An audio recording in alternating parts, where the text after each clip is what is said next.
So it's possible to visualize this and do approximations for how deep it can go. There's also a mathematical model for how you can calculate it in terms of tissue. But to do a really fine, precise reading of how, for example, how far it will get into your shoulder, we would have to take you into a particular clinical setting in which the appropriate instruments are there to measure it. So this is something we're working on, like clinical studies as well, right? But it will vary a little bit with what the density of the skin and these kinds of variables. But in most cases, you get deep underneath with a powerful dose that's straight on your skin. Great. So now let's go to the second one then. It's, with the idea that, man, can we get so deep to be able to penetrate organs where there's so much mitochondria? What do we have any idea of what kind of positive benefits that can do for the organs? I mean, it's going to increase energy production and ability to repair in whatever local area you put it, right? So I mentioned offhand sort of liver. I would I would really advise people to consult your health professional / see it in the context of whether that's necessary for you or not.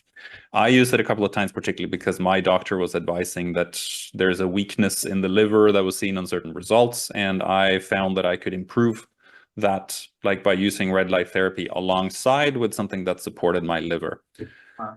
So I wouldn't tell people just go ahead and just randomly experiment on yourself. But as an illustration of how you can do a targeted treatment, one very popular application that most people can benefit from is over your gut, like for your general gut health.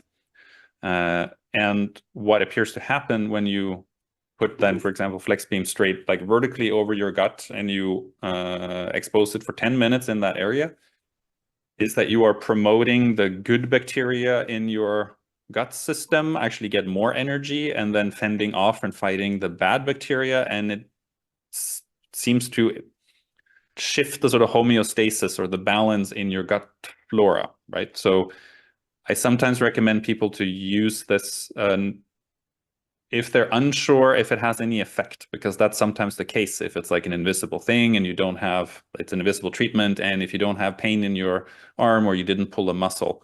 If you use this for a couple of days over your stomach, I think most people I talk to, they will feel it the next day, and it's like, okay, something is happening. It has an effect on your gut lining. And as I'm sure a lot of your listeners are aware, there's a very strong connection between your gut and your brain and your cognitive function and all of this.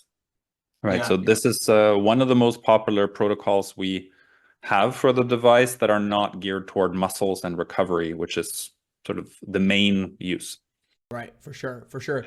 Does the device itself have varying levels of power output, or is it simply you turn it on and it's the same amount of power, if you?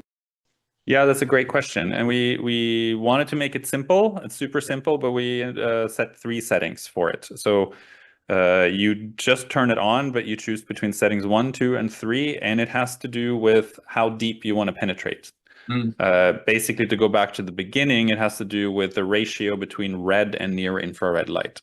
So FlexBeam, like most other typical like panel red light therapy devices out there, has both light in the red spectrum, the 625 to 635 nanometers, and then also in the near infrared spectrum that we talked about initially in the 800 to 850.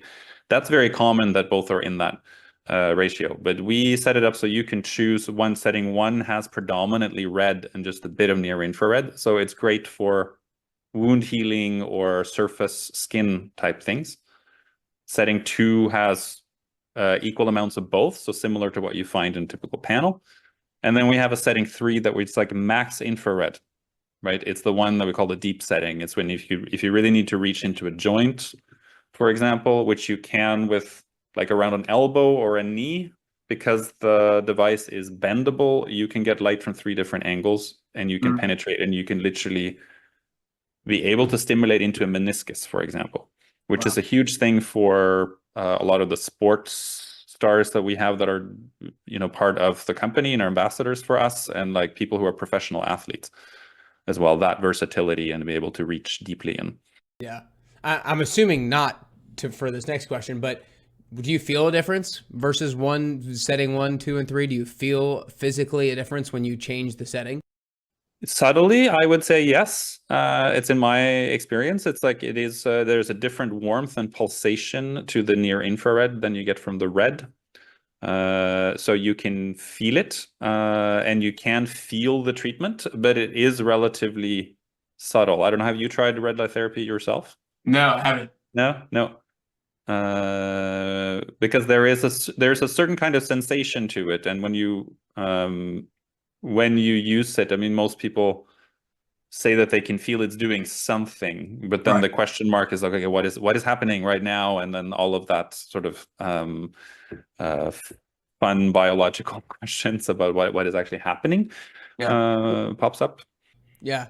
To go